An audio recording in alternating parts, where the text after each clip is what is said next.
Are you a mid to late game player that's in the same situation I am?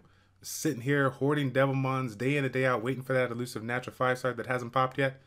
Well, listen up, because we're going to be talking about some 4-star game-changing monsters that can definitely help you accelerate your progression in Summoner's War.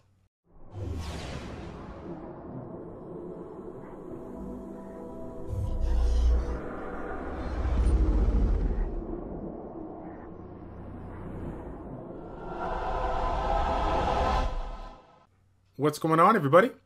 It's Childish. We're back at it again with the next critical thinking video for y'all today. Thank you all so much for tuning in. Today we're going to be talking about the water-based units that I consider some of the game-changing monsters out that are definitely going to help you out with regards to your progression. But before we get into that, if you are early to mid-game player or just new to the game, welcome to Summoner's War.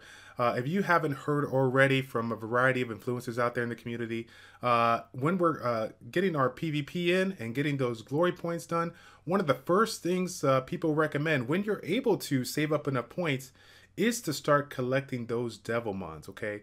Devilmons are simply units that are going to allow us to skill up any particular monster we want. It doesn't matter if it was 1-star, 2-star, 3-star, 4-star, or 5-star. That being said, 1-star to 3-star monsters are very easily obtainable. And then, of course, even 4-star monsters, those come uncommon, but you will get them over time. So natural 5-stars are generally the ones we want to go ahead and save them for. But again, like I said in the beginning of the video, there are some certain monsters that I feel are so strong, you can make an argument for using those Devilmons right now, depending on where you're at in the game. So let's take a look at some of those monsters.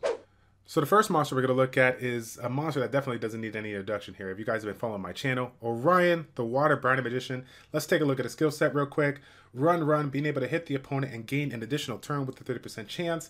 Next one up, Fly, being able to do an AoE defense break that's going to be landing a crushing hit. So that's going to be, it's going to land a crushing hit regardless of the enemy's attribute. And then last but not least, the one that we're definitely looking at, Harmless Prank. Randomly selects an enemy 4 times and grants one of the following effects, whether it's a buff removal, stun, defense break, or a hit point disturb. And it goes in that order. When it tries to provide one of these following effects, it's always going to try to remove the beneficial effect first. And then in addition to that, try the 3 ones there in that order: stun, defense break, and hit point disturb randomly to whatever the unit's going to be there. So why is this on the list of game changers? Because ultimately, having that attack bar manipulation on the 3rd skill is extremely strong, but again, the randomness, the RNG of this particular unit and those harmful effects is extremely strong in the PvP world, whether we're talking about Arena, Guild Wars, or RTA. And the cool thing about this one, the thing that really separates this from the rest is the fact that this is a skill that's going to be, you're going to be able to get it down to a 3-turn cooldown when it is max. So combine that 3-turn cooldown with this first skill that's going to give you an additional chance to get another turn. Plus, if you're rocking a violence set on it, this thing is just going to cycle through these skills really quickly. But even so much on that aspect of talking about it here, out of these 3 skills, this is the very cool thing about it. And this is why I consider, kind of giving it a go. This is literally the only skill that you have to focus on with this unit. Once you get that 3rd skill maxed, you don't have to invest any other Devilmons into it there. While it would be nice to reduce the, cooldown time on this or whatever, this is a support-based unit. You don't have to skill it up to get a little additional damage here. Ultimately, the only thing you have to focus on, so if you're lucky with regards to the Devilmons, you can skill this one up, and then once it's done, that's it. Save the Devilmon for a different unit, okay? Next one up, it's going to be Galleon, the Water Pirate Captain. Let's take a look at the skills here. First one, Backspin Slash, being able to provide that defense break for 1 turn with a 75% chance. Next one up, a powerful attack that not only reduces the attack bar, but actually absorbs it, so take note on that. And then last but not least, Time Dilute unleashes a battle cry that provides you and your allies an attack buff for 2 turns, as well as providing a defense break on the enemies for 2 turns with a 75% chance at the same time. That is extremely used. This is the only monster out there in the game today that provides an attack buff and a defense break. What this means for you is this essentially takes away the element of bringing 2 monsters to provide 2 things that you want combined into 1 monster, and then if that wasn't enough, this skill essentially is ultimately dependent on accuracy, making sure that you have enough accuracy to land it, because this is not an actual attack. This will simply try to land the debuff.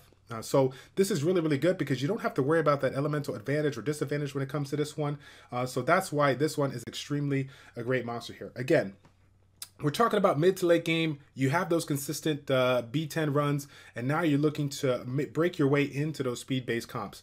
You'll look at any any of these speed-based comps out there, and generally this is going to be one of these that is going to be a staple in that particular run here. As far as the three units or three skills that we got going on here, which one should we Devilmon? I personally, if I had the, and this is what I did with my Galleon, I would invest Devilmon for all three skills. Okay, why is that? Because the third skill, time to loot, the chance of landing this is going to be going up from 75 to 100.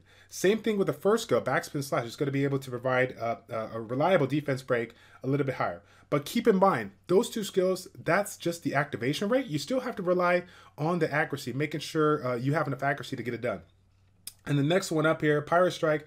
Like I said before, it is a powerful attack. I think a lot of people out there don't realize the true potential of this unit as far as the damage that it can output. So depending on how you go about building it, you may find yourself in a situation that's going to allow you to provide a decent amount of damage, whether you're using it for just your B10 runs to assist your other DPS monsters to clear it quickly, or if you're simply using it for your Guild War offense, your Guild War defense. Maybe you're making it relatively tanky, but still provide a little bit of attack power. Believe it or not, guys, this unit can do a lot of damage, and you're definitely going to see the true potential of it if you skill it out, okay? So last but not least, it's going to be Stella, the Water Assassin here. Let's take a look at her skills. We got a defense break here, 2 turns with a 50% chance. Next one up, Death Verdict, a branding skill. And if you guys are not familiar with that, anytime you brand a monster, you're going to be providing an additional 25% increased damage here. And the last but not least, Blade Dance of the Reaper, being able to reduce the attack bar by 10% for each attack. And the number of strikes will increase according to your attack speed. It can go upwards of 7 hits. So why is this one such a key monster when it comes to PvE progression? Because of the fact that it provides a relatively reliable defense break when you have this max skilled, and a really reliable Death Verdict or brand when you have the second skill max, okay? As you guys know, when it comes to Giants B10, ultimately, in order to, increase those runs, not only do we have to bring the, strong, units or runes and whatnot, but ultimately the right harmful effects. And as far as, blowing through those first 4 stages and ultimately that last boss, the defense break as well as the branding is really going to make a nice combination to quickly kill that boss. So when I look at all 3 of these skills here, these, the first 2 I'm going to put an emphasis on recommending to you guys for maxing it out. Why? Because again, similar to Galleon, we have that activation rate that increases as we level this one out. This is also going to be a great damage shielding monster, so you're going to get a little bit of benefit out of that, out of just maxing it out just for the damage. But ultimately, we're looking at the activation rate on these ones, so we can get it done. Now, similar to Galleon, this is simply the activation rate. We still have to consider the amount of accuracy that we bring. But here's something that people don't realize all that much. The Awakening ability gives you 25% accuracy, so that's going to help you out. You won't have to focus too much on that. My particular Stella is Rune Violent Blade, Speed, Crit Damage, Attack. Why do I go speed over attack? Because I definitely want to have enough speed so that I can get the 7 hits that I could do. Having multiple hits is definitely going to reduce a little bit of that RNG when that dragon catches up and gets his attack off. But going back aside to the talk about Devilmon here, even though that you can consider investing Devilmon into this one, the Devilmon is not going to change the amount of hits you get on this particular unit. It's going to be the speed. So again, if you're fortunate enough to have a Stella and you want to go ahead and you're looking to improve your DB10 runs or GB10 runs, then I would definitely recommend at least getting the first 2 skills maxed out. Those are going to be the priorities, and then if you're lucky enough to get those done, you can set aside your Devilmons down the road until you get some other skill ups or whatnot. I focused a little bit on the Kairos Dungeon for B10 and DB10, right? GB10 and DB10, but this is still an amazing monster for Rift of Worlds, okay? So as you guys know, as we climb up with regards to Rift of Worlds, we definitely have to put a lot of emphasis into that. Why? Because it's going to give us the grindstones and enchantments to go ahead and give us the edge on our opponents when it comes to all those runes that we get. So it's going to be able to increase our effective HP, give us a little bit more damage wherever we need it, so on and so forth. Since we are limited on the types of monsters we can bring, having a unit that's going to have the defense break, the branding, and a way of increasing the attack bar or decreasing the attack bar manipulation is extremely strong. So I definitely recommend it. Again, if you haven't gotten this one already, I strongly encourage you to hold on to it. And if you get any of the wind and fire ones down the road, hold on to it as well, but to fill up that third skill. But with regards to Devilmons, I like the first two ones here all day. Okay, and that's pretty much it for the list of the water-based 4-star monsters that I would consider game changers in our Devilmon. But I want to go ahead and put an honorable mention on a particular unit because this is something that people forget about. You know, kind of going in line with regards to that Rift of Worlds here, one of the strongest damage dealing monsters out there is Zhao Lin, the Water Kung Fu Girl. This is one that while you may hear about it in a variety of whatever, you know, forums, whatnot, or other influencers out there, should you Devilmon it? I would go against that. Why is that? Because as good as this monster is, CompToUS has allowed us to go ahead and skill up this monster by means of the fusion.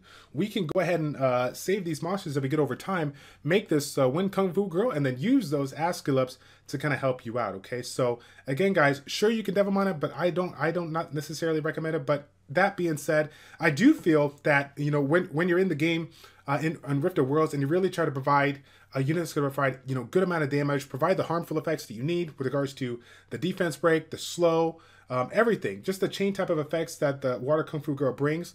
I definitely recommend, investing as far as if you have the material to get it done, make those skill ups out there and then save your Devilmons for the other units that I either mentioned or, of course, the natural 5-stars that you see, you know, down the road. Okay, so that's going to be it for the water element monsters.